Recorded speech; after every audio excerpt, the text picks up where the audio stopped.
First topic I have for you guys is the NFL Combine. Illinois only had one guy participating in the NFL Combine, and that was Pat Bryant, standout wide receiver. He went on Saturday. Teased that in my last episode. He went at like noon-ish Central Time. And overall, did pretty well. I mean, nothing crazy, but his overall stats here. Okay, so he had a 4.61 40-yard dash. He had a 1.56 10-yard split.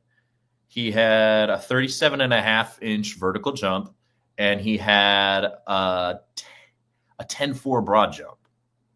That is the 8th best time and jump combo in Illinois school history, according to the Champagne Room. Definitely check out the Champagne Room. I was reading some of their articles this week. They are first place that I'm going for Illini News. Definitely check them out. Very helpful. They're on SB Nation. 8th best in school history. Not bad at all, but he was the only participant at the Combine this year. A little different from years past. I believe 4 Illinois players were selected in last year's draft.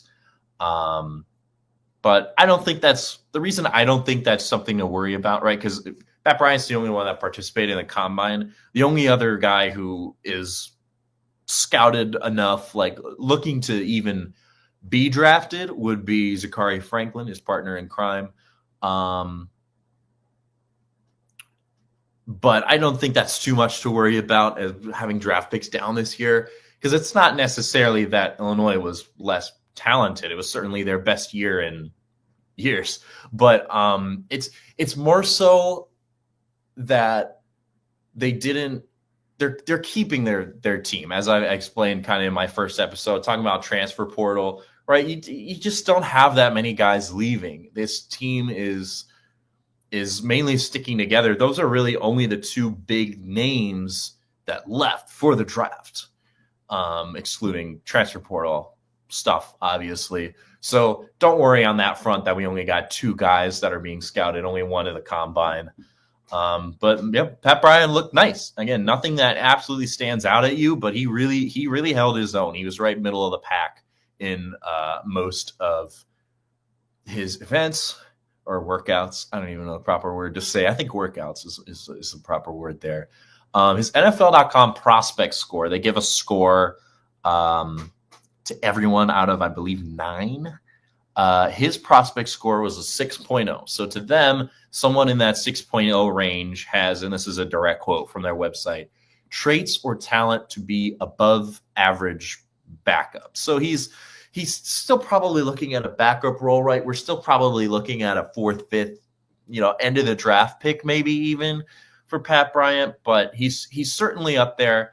That's not a bad scouting report for a dude who really just kind of broke out this last year, Illinois. And for reference, that's not even too bad. For reference, the highest rated player after the Combine this weekend, Ashton Jeanty, Boise State, 7.15.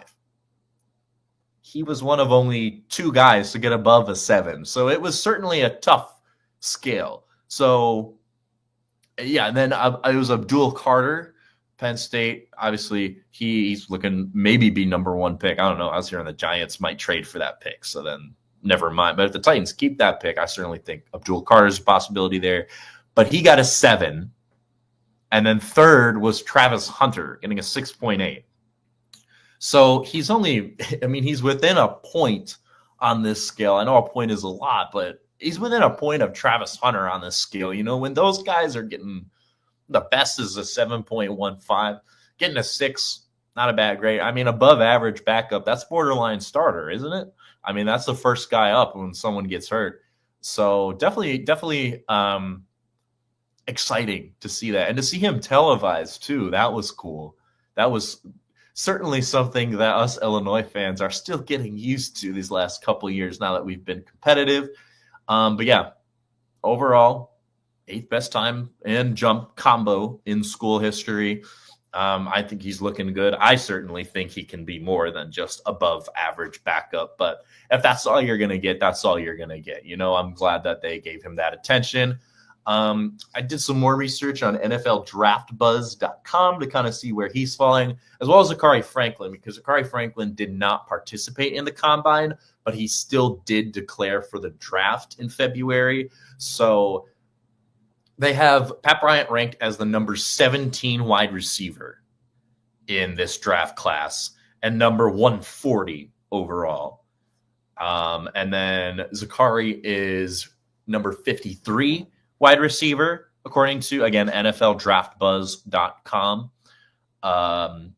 He's ranked number 376. So that territory is more looking at undrafted free agent. Certainly not too far from the draft, right? But it kind of looks like Pat Bryant will be the only Illini drafted this year. I really hope that's not true. I think Zachary has incredible potential. Again, I talked about in the first episode, I still can't wrap my head around his one-handed catch he had against the Kansas game that I went to this past year. That was fantastic. I was really excited to see that. I mean, you're just really not used to those kind of plays at Illinois, you know? We're still getting used to this whole competitive beating SEC teams kind of thing. But best of luck to both Pat Bryant and Zachary Franklin. Congrats to Pat Bryant on a good combine. And overall, don't worry that there might only be one Illinois player drafted this year, even though there were 4 last year and more the year before that, if not same amount, right? There's been a nice flow of Illinois players in the last couple NFL drafts. But don't worry, I'm telling you, it's actually good because almost our whole team is returning. We have some of the most returning players in the country. They're like top 10, maybe even top 5 in that category.